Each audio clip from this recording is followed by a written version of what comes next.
right. Hey, everybody. Welcome back. Another great episode of the Buffalo Community Podcast. I'm excited about this one because this is a topic that I never thought we would be talking about on the Buffalo Community Podcast, but we've brought in Greg Emerick, a Buffalo resident, to fill us in on some cool technology that he's created and some opportunities that's leading to. And let's just dive into it. Greg, why don't you just introduce yourself to our audience? But before we do, you said something right before you push record, that you're surprised on the reactions that you get when people find out what you've done. Mm-hmm. And I said, I'm probably in that boat because I have no idea what we're about to talk about. Okay. So again, this is going to be a raw reaction. Yeah. I'm prepping you for that. I'm sorry to hear that. So anyway, Greg, take it away. Yeah. Well, I'm a Buffalo resident. Moved here as a wee lad back in 1970, I think.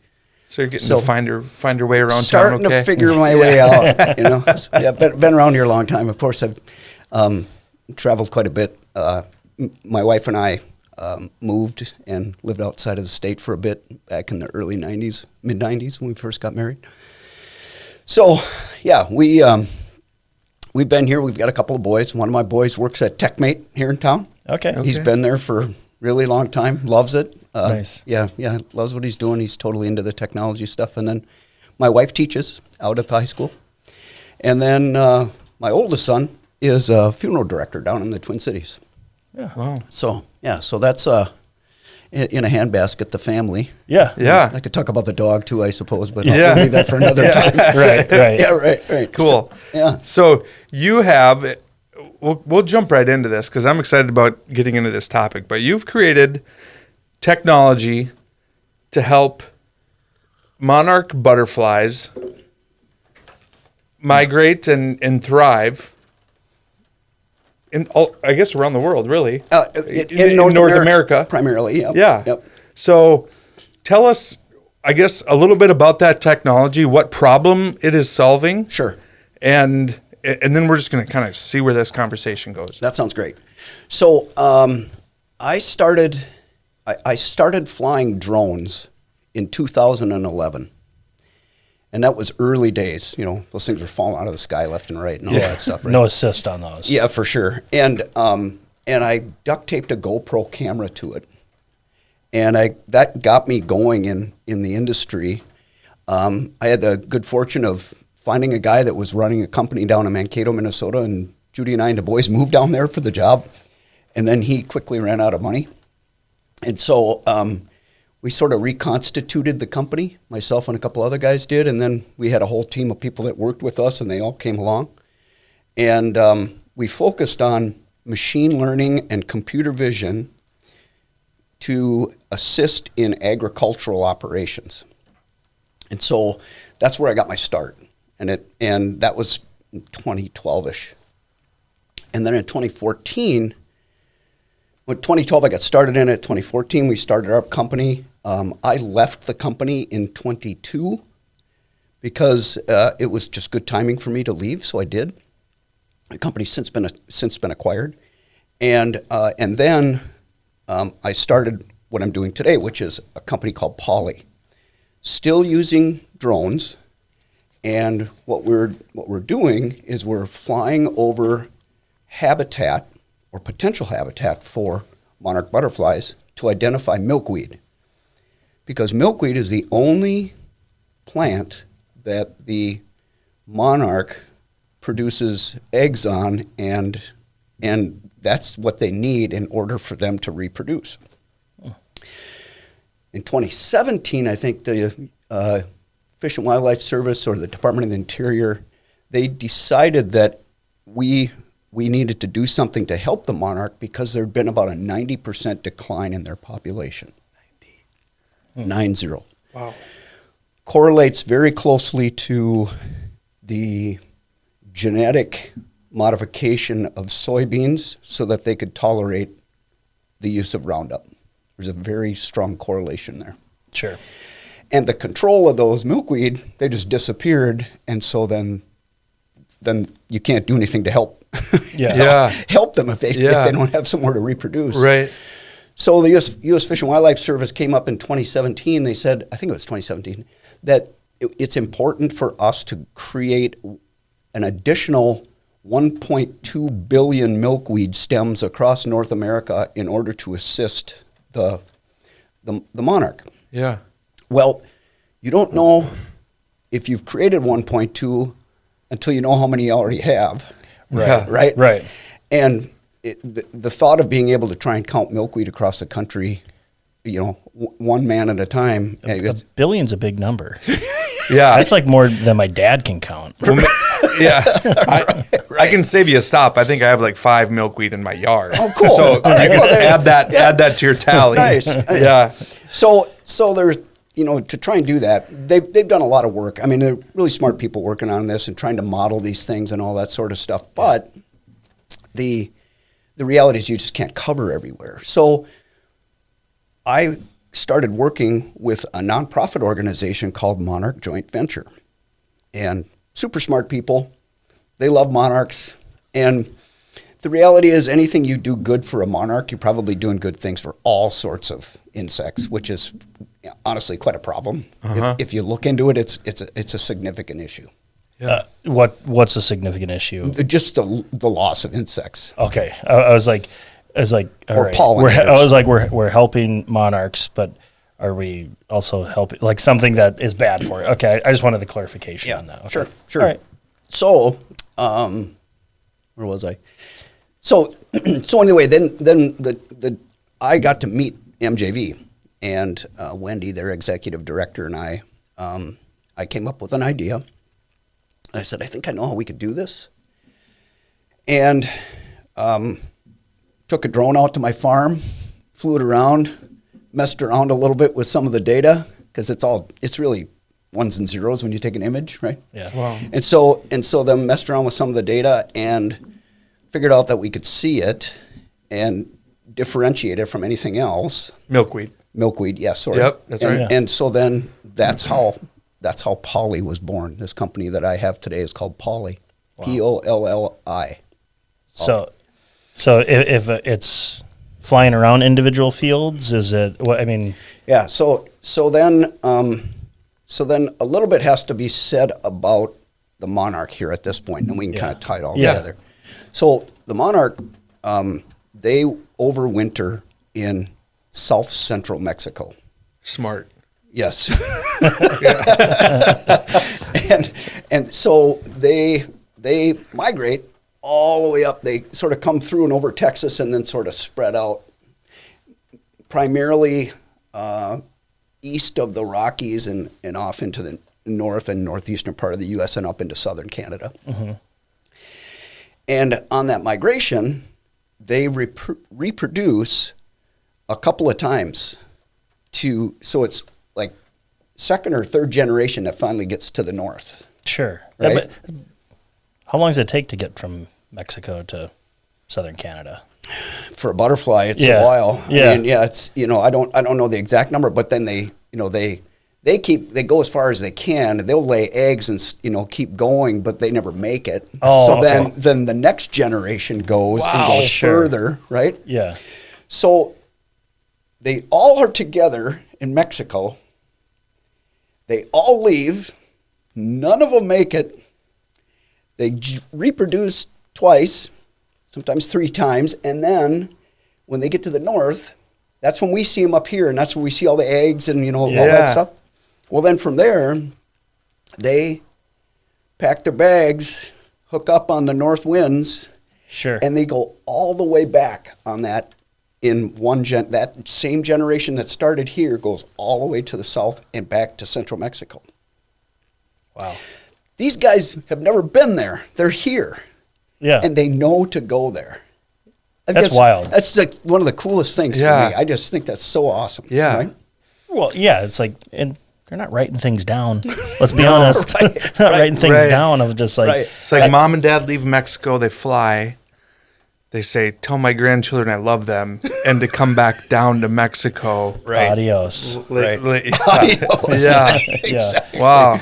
Yeah. That's pretty awesome, isn't it? Yeah. Yeah. I mean, because that's kind of why I asked. I mean, it's such a new topic for me in obviously the why is they can survive in central Mexico in the wintertime. Right. But do you know, I mean, is there a, why do they come up here? I mean, is it just? I think it's, I'm getting outside of my bounds. Yeah, we don't have to go. Short answer is, there's a much better environment to reproduce up here than it is down there, hot and dry and all that. Things that makes sense. Yeah.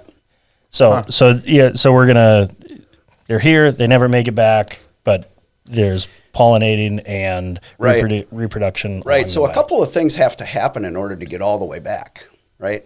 So they've been able to reproduce, but now they need to get back there, and they need enough nectar resources for the energy that's necessary to get them all the way back. Yeah. Wow. And so that's where all of these wildflowers and all these other things that, people are so focused on, why we should care. Because that's kind of the only way they're going to make it. Right. Right. And, they're fighting a battle that's not only there's, not enough of that around, but then there's also this, all the issues with climate change and all the other things that are happening that are just amplifying the problems. So it's a real struggle for them.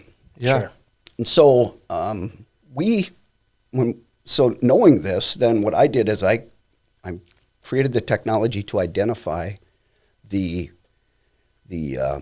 milkweed, but I've also created the technology to identify floral resources so that they have the ability to, we can fly at different times of the year and identify the flowering vegetation, so then we know there's enough of it here or there or whatever, right? Sure. So then the other thing that Monarch Joint Venture has done is they've been doing this a long time, and they've really added to it pretty interesting, not just them, but a new technology has been added to the whole thing as well. But they've been taking little paper stickers, and they've got a number on them, and they stick that on the wing of the butterfly. You catch the butterflies, stick it on the wing of the butterfly, and mark down the information about it and let it go. And then when they get to Mexico, when they overwinter, then biologists from the U.S. as well as from Mexico go down and find the ones that have the little spot on them. And the way they do that is they pay a bounty to any of the locals to find them. Yeah. And when they find them, they bring it to them, and they pay them $5 for each one that they find. Wow. So that's sort of the kind of broad picture routine of what they do. And there's a lot of really interesting science that goes along with that. And you find some that don't make it all the way. People, find a dead one in, Oklahoma or whatever. I'm just making it up. And then they'll, they track all of that stuff. Yeah. So they've taken it to the next level. And this year was the first year it was sort of done on a larger scale. And they've got solar trackers. They're charged by the sun. They weigh on the butterfly. They mount it on the butterfly between its wings. Okay. When the wings are up, it fits in between the wings, kind of on the back of their from their head back. And again, I'm no biologist, so I can't talk about it in those terms. So spine. So then they have the ability to track that, and now they know the routes that they take. Sure. And it's really quite interesting. There's stuff out online. I'll share it with you guys. Yeah. It's really cool what they're able to do, but that you can see where they've tracked this stuff. There's a big article about it in the New York Times too, I think, and some other stuff. But anyway, so they track all of this. Well, if you start to look at their track and their where they fly, and then we start to use my technology to assist in trying to identify those corridors that we need to make sure that they've got enough to get there, and they've got enough energy to get back. Now it suddenly becomes kind of an interesting story. Right? Yeah. Right. Thank you, because that was the burning question in my mind, is like, how do you identify that? Oh, it's because now you know their travel route, and here's our concentration area of, we need more of these resources for that. Okay. Yeah. It's like McDonald's has mastered that. McDonald's has it right along a highway. You're just ripping off their technology. Totally. Yeah. And professional con Yeah. man. No, I'm just kidding. Man, I'm hungry. Oh, look, there's a McDonald's. How about that? Weird. Yeah. No, that's interesting. Yeah. This is maybe very naive of me. What's important, other than it's a cool looking butterfly, what's important about the monarch? Well, they're an indicator species, right? If you see what's going on with them, it's highly likely that that's happening to many other species of the same. Okay. And they're very high profile. There's right? a butterfly effect, would you say? Yeah, butterfly. Joe, effect. that's pretty good, Mark. Cut his mic. Okay, yeah, I didn't know. Yeah. So it's been a really interesting ride. It's been really rewarding. Yeah. I've met Yeah. some of the most amazing people, and Yeah. from literally all over the world, but a lot here, in the upper Midwest, of course. And then the interesting part is this technology can be applied to right-of-way managers. Mm-hmm. So if you're a utility or oil and gas, and now they can apply this technology and use it to improve those highways, Yeah. right? Yeah. And there's kind of a real interesting story to be told about all of that. And so I've been doing a lot with right-of-way managers, along with the DOT, Yeah. that kind of thing. It's been really, really interesting and really fun. Yeah. And we know that it works really well. I've done several different studies comparing manual methods to what we do, using our technology. Yep. And it just keeps getting better. The more you use this stuff, you can train more and more, and it just keeps getting better over time. So it's continuously improving. So now with it's still flying drones to video or picture of the. Yeah, so we use still images. Okay. And then what we do is we've created models, and you run these digital images through the model, and we can run like 100 images a second or something like that through these models, and then process and identify if there are any milkweed in those images, and then it draws a little red box around them. And then POLLi, the software, then that's where we sort of take the context from all of that, because you've got GPS data that's in the metadata of the image, right? Just like on your phone, does the same thing, but it's coming from the drone instead. So you've got the GPS location and other information that you can use, plus the counts. And so we can extrapolate down to, this size on the ground where a milkweed is, just from the picture. So you could actually... An individual plant. Individual plants. So how far away is that photo? Is it from me to you away, or is it... It depends on the drone that you fly. Sure. But then what it matters is the camera. Resolution. Yeah. And so I've actually been working pretty closely with Sony for the past couple of years. Yeah. They did a video about what we're doing, actually. You guys could go out and look it up. It's pretty fun. I'm going to do that. Yeah, it's really cool. And so they did a video about it. And then I just got invited to present. I'm going to do a big presentation about this at South by Southwest. Oh, okay, cool. Yeah, so I'm going to be doing that in the spring, and then I'm doing a lot with international right-of-way partners and other things too. So trying to, it's really, honestly, the whole focus for me, it's just a super rewarding thing, is if we can do really good stuff for the monarch or pollinators in general, right? We can do it in a way that helps these companies run their businesses, and they can do it less expensively and do better.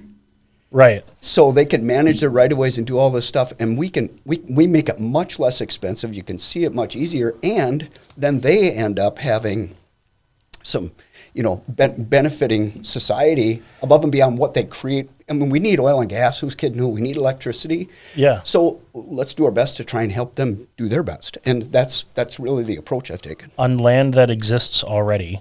Yes. And like the right-of-ways and all of these things, like, it exists already, so to help or assist or at least be conscious of what's there, it's like, just turn the dial a little bit.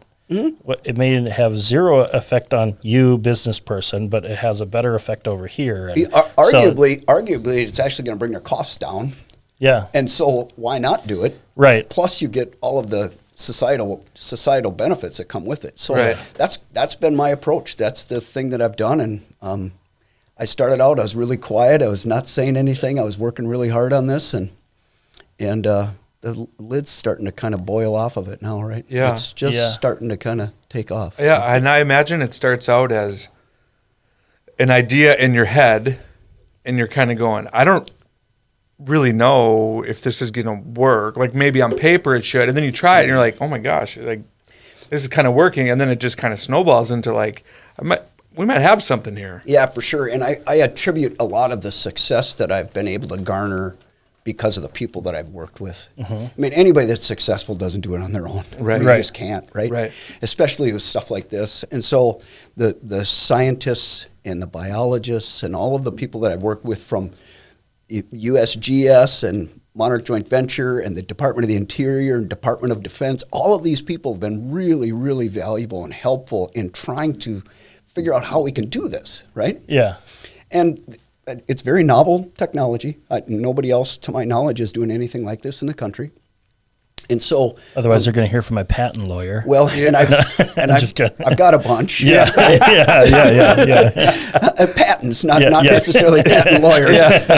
But the point being is I do. And so, I've been really focused on just trying to do the right thing, not overstating what I can do. Just get out there and make it work and work with people that know what they want to accomplish. Yeah. And then fulfill their needs. And it's really just been a really cool ride. And I've just worked with some really awesome people. Yeah. I would like to be a fly on or a butterfly on the wall when in the pitch room, hey, I got this idea. Solar powered backpacks for butterflies. I mean, like, you know what I mean? It's like, I'm going to search. I kind of want to see what one of these looks like. I mean, because like, if you think about it, who's not, I mean, if you think about it, like not knowing anything about this topic, I mean, that sounds ludicrous to me. Yeah. Like you're putting solar powered backpacks on butterflies. Yeah. To track this. Yeah, and they have the ability to track it. It's like it's got like a little GPS. That's insane antenna, to me. Right. I mean, it's the miniaturization of everything's that's what's made this happen, right? Yeah. Right. So has that if we can kind of go back to the stickers, have these replaced the stickers, or do they work to? Well, I don't know the costs of that whole thing. Okay. I have to believe that it's not as cheap as a sticker. Right. So but essentially it's serving the same purpose. It is. And so I think what you can do, though, is you can say, okay, if we did this and 10% of what we release had the backpack, I like that backpack. Yeah. And the others have a sticker, we can probably correlate quite a bit, right, between the two. And the Monarch Joint Venture is so interesting because they figure out, like, if you still have a Monarch in this latitude at the end of September, it's got a much poorer probability of making it to Texas by the time the weather turns than if they leave at the beginning of September. Sure. Right? And so especially this year. Yeah, it's all that stuff. So they've been tracking this stuff for years and years and years, and they are a member of an association that's, I think it's called Monarch Watch, if I'm not mistaken, that MJV just supports Monarch Watch. Sure. And Monarch Watch is, I think, out of Kansas, if I'm not mistaken. Anyway, so that's kind of the process, right? Yeah. I mean, it's pretty cool what they've been doing, though, and it hasn't been sort of an overnight thing. This has been something that's been going on for decades. The decline. Decline, but then the monitoring. Since that decline, everybody's like, what the heck's going on? And so they started to try and figure this out. Yeah. Right. Is it on the rise back up? No. Is it, or just? So they were identified as being on the endangered and threatened list. And I think technically they're a threatened species. Mm-hmm. And then there's a whole sorts of stuff that the federal government has to go through in order to say this is what's going to happen and so on and so forth. And that's where I really like what the Fish and Wildlife Service has done, because they've taken the step of saying, before they even get to the point where people are really being regulated on how they manage these lands, and it's mostly right-of-way stuff, they've gone out of their way and reached out to industry and said, hey, let's do this now, and whatever we decide we're going to do later, if we come up with an agreement and a profile of how you need to operate today, You can stay with that if you start now. So they got them going early, which was cool. And I mean, it was just logical. And the power companies and the oil companies, they don't lay awake at night trying to figure out how they can kill butterflies. I mean, they don't think like that. Yeah, right. Kill or save. Well, good point. Yeah. But the reality is, if they can do this and it's just sort of part of their day-to-day business, that's awesome, right? Yeah. So I just like the fact that they're thinking about it that way. Not everybody's as excited about it as others, but it's changing attitudes for sure. Yeah. I actually take that back, kill or save. These energy companies probably do have somebody of saying, what's the least impact on the environment? Yeah. Yeah. So I do take that back, is they probably do have a department of people that are passionate about that. So I do take that. I was like, now that I think about that, is they probably actually do have people laying awake and saying, yeah, we actually need these types of things. Yeah.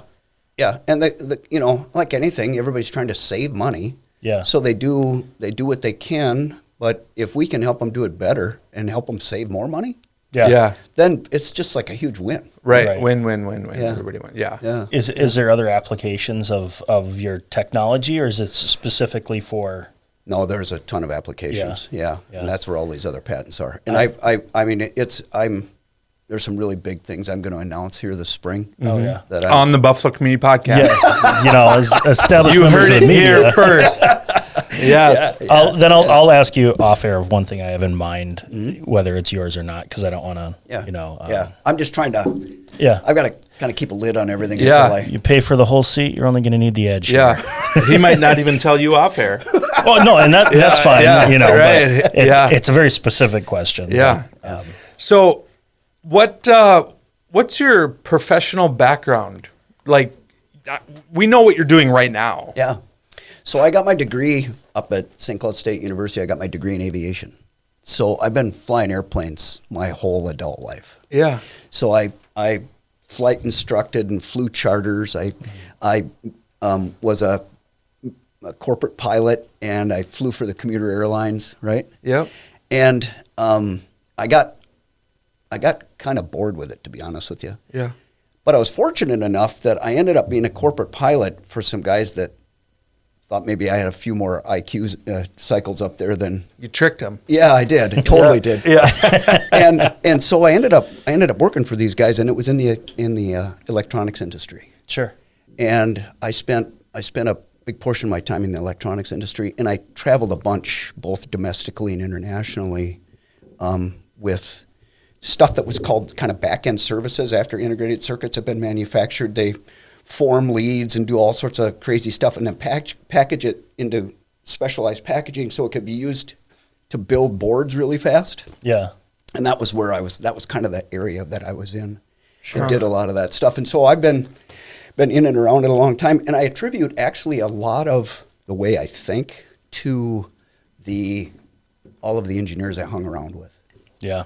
That there was a lot of that brushed off on me for sure, because I one of the things that I always tend to lean toward is understanding the root cause of a problem, and what's the real problem, Right.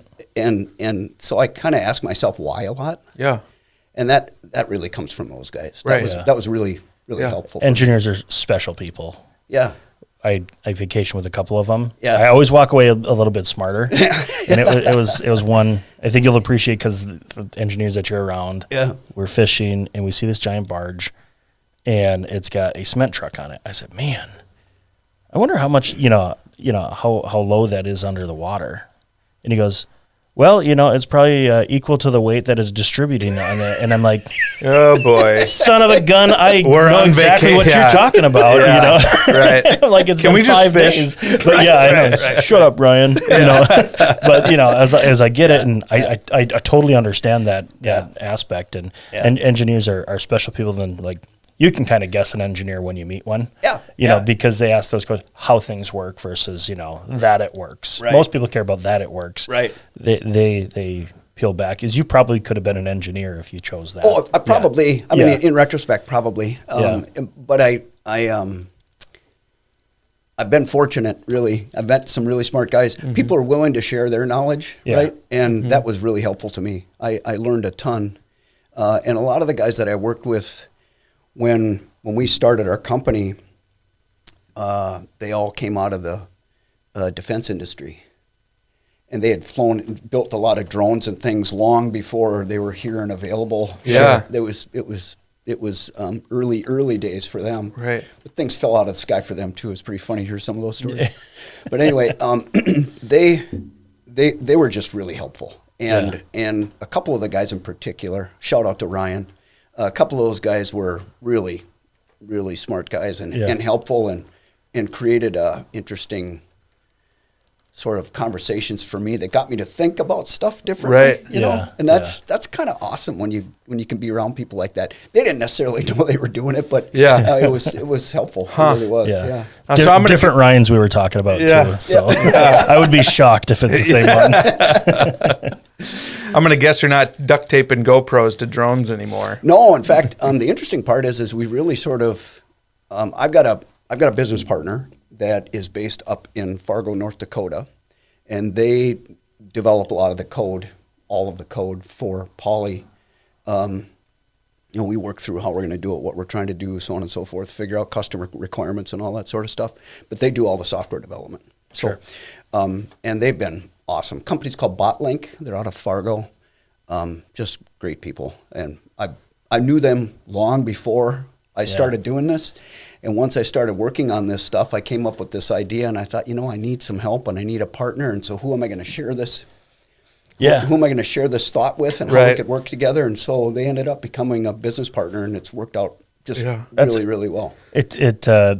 I immediately kind of go to, like, you guys are all around, talking smart, and you guys have all this knowledge, and you're like, well, I guess I should probably slap a business on this and actually work to take it to that next level. And it just kind of started out as a conversation of like, oh, we're kind of working on this. I'm like, oh, what are the practical use applications of this, of moving forward? And then Right. My guess is like, well, we should probably create this. I was like, no, it just kind of maybe formed is what it sounds. Or was it intentional? Well, I was pretty intentional because I knew what we needed to do for the monarch or milkweed. Yeah. And then it was like, okay, if we need to do this, I always make this analogy.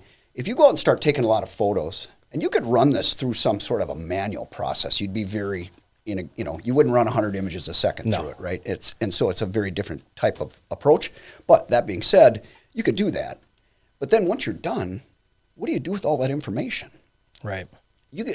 So the analogy I make is, if you go home every night, throw all of your change in a change jar, and then you decide that you need that 1975 dime that you threw in there, how am I going to find that? Right. Sure. Because everybody's got it stored on hard drives and wherever, right? And so then it's like, okay, what are we going to do? And so we have to drive context into the data, and then organize it in a way where you can use it again and actually generate reports and other things where you can start to make sense of all of this stuff. So that's where I got to the point where I was like, okay, this is going to get really hard really fast if we don't figure out how to deal with this. And so that's when I went and talked to the folks at BotLink. Yeah. Yeah. So go for it. Okay, go. No, you go. Mine is kind of, do you see AI influence in helping you on accelerate some of these things and maybe directing that? Or is it, it's your software is kind of that AI already? Well, it's AI is a little bit different because we are using some of that kind of technology, but a lot of what you do, you actually have to train these models. Sure.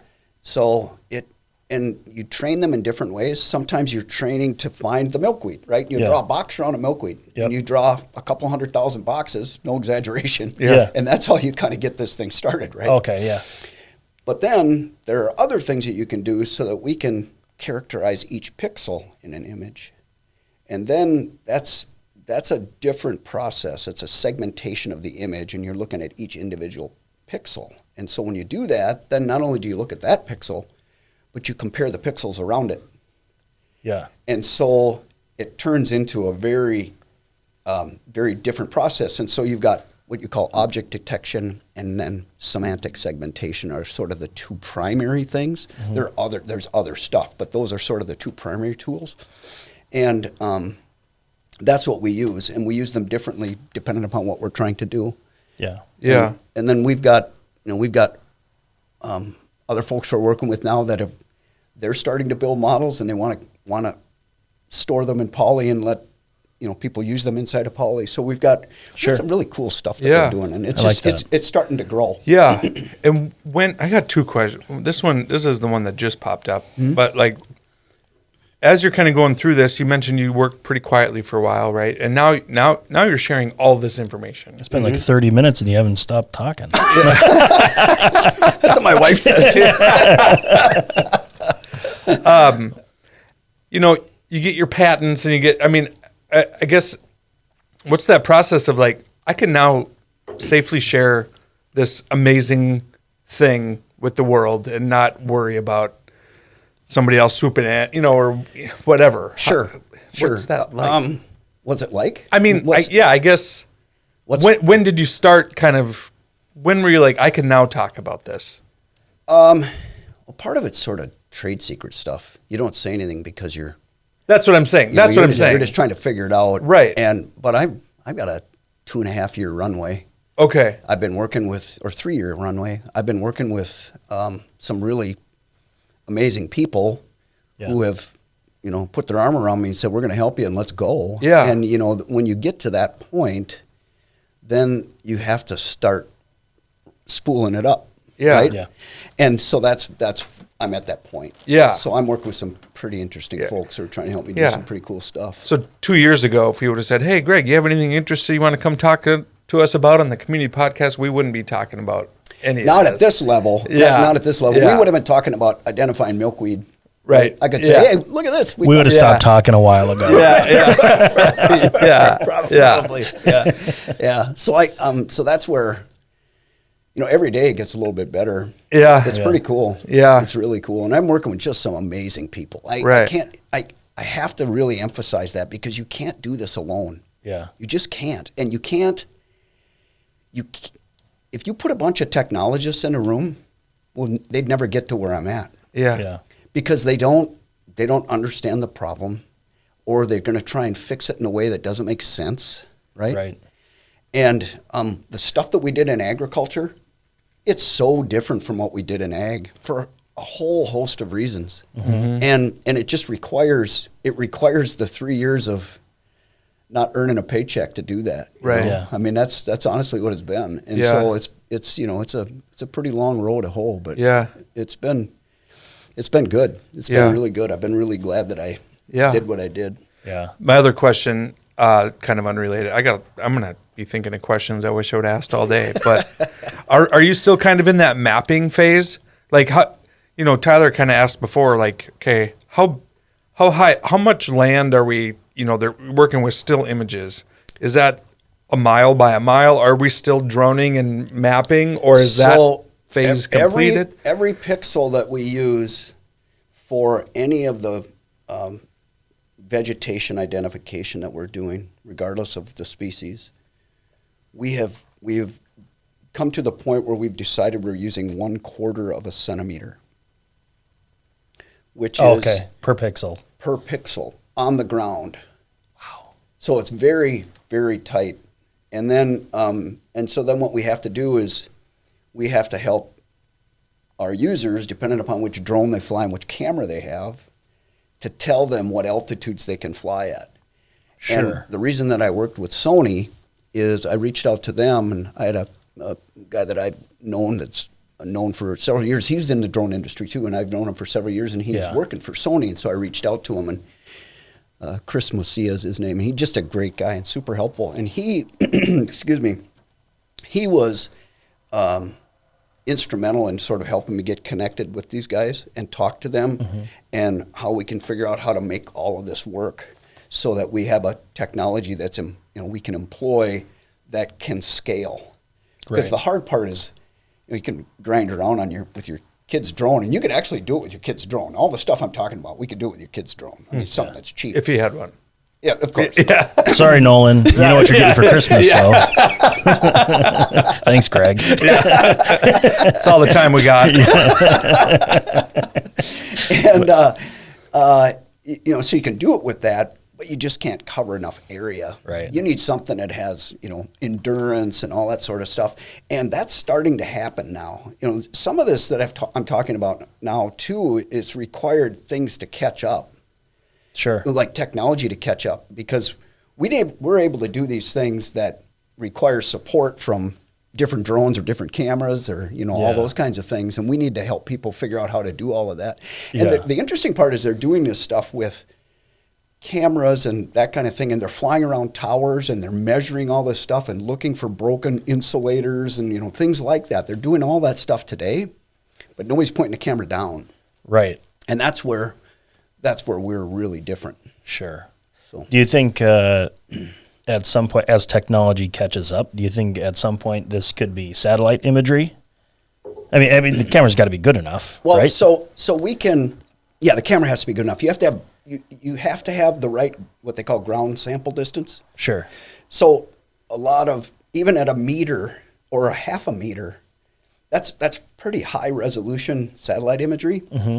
It's very expensive, one, and two, it's still not good enough to see any individual plants. Sure, yeah. And so what had to be done is something had to be figured out on how to do this so it can scale. Right. And so we've got a whole bunch of unique practices that we've built into the technology in order for that to happen. Yeah. So that it works. And then the other thing that's happened is there are a lot of these drones are getting to the point where they can fly for 2 or 3 hours. Yeah, yeah. And then that's a game changer, right? Right.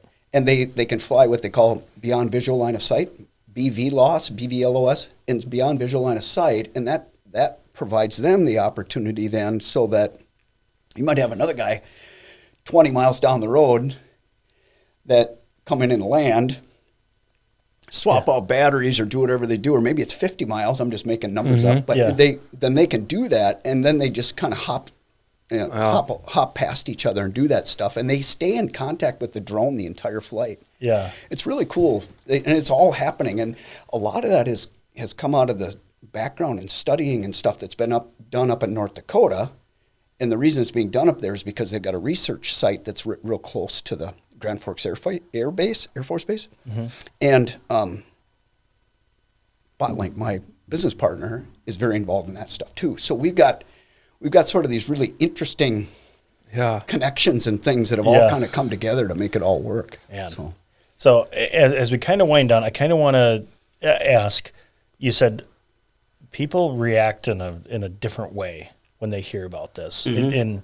And I'm new, I'm kind of fascinated, I'm learning. And what is that way that maybe surprises you? Just like you. I mean, it's really cool actually. Because most people don't know it exists. Yeah. Right. Or they might know that monarchs come from Mexico. That's about the extent that I knew. And milkweed. I didn't know about milkweed. Yeah, but they don't really understand that whole concept and where it all fits. Right. And what we're really trying to accomplish, which is so important, mm-hmm. and that is just creating more milkweed. Yeah. If I can encourage anybody from Buffalo to do that and just put some milkweed in their yard like you've done. I didn't do it. It's just there. Oh, okay. I don't know how it got there. Then don't mow it. Yeah. It's in a rock bed, so I won't mow it. Yeah. Done landscaping for the year. Yeah, right. Yeah. So, no, this is interesting. I think you probably talk for a long time on that, but definitely has. You can tell I get too excited about it. Yeah, it makes our job way easier over here. So. Well, maybe you can kind of close us, because we can turn my question into a closer maybe, but are we talking about noticeable, tangible results within our lifetime? Or is this the infancy of a 10-year solution, 20, 50? For monarchs? Yeah, when we start to see hey, maybe they're getting pulled off a list. Maybe. I'm not the right guy to answer that question. The thing I will say though, and this I do believe, is that the work that we're doing is going to make a profound effect on habitat for pollinators. Mm-hmm. That in and of itself is. I've done some just amazing things with companies that we all know, and they're like, this is crazy, this is cool, we love what you're doing, we're going to use this, let's figure it out, you help us, that kind of thing. And if they're doing that, they have the power and the leverage to make that happen. And that's pretty cool if I can be helpful that way. Yeah. Nice. Good for you, Greg. That's awesome. Thanks. And I have to say, you guys, on the other side of this, we've gotten to know each other through our volunteer efforts, right? Yep. Yeah. It's been really cool. Yeah. You guys do a lot for this community with just this podcast. This is cool. It's a really cool thing. And no, I know, but you guys don't take credit for that sort of stuff. And so I'm going to be the guy that points it out to say, you're doing it, and you're doing it in other ways that people don't know about because you don't talk about it. And Luke sits quietly behind that camera there. He doesn't get any credit, but handsome fella. We're don't turn that camera. Yeah. And Luke has probably been biting his tongue the whole time back there talking about cameras and pixels and nerdy stuff like that. Yeah. But it's been a good group effort. So Greg, those are kind words. Thank you very much. Yeah, and it's been great to get to know you a bit more, and it's very fun. And really, honestly, it is because of the community that we get to do this stuff. I mean, it's like we live in a great community, right? It makes it really easy to be a part of it, right? But, for sure. As we wind down, I just want to say thank you for listening. And again, if you ever have any questions, just keep an eye out, and I'm sure great things to be coming down the pipeline as well. So. But for the Buffalo Community Podcast, I'm Tyler Reese. I'm Mark Benzer. I'm Greg Emerick.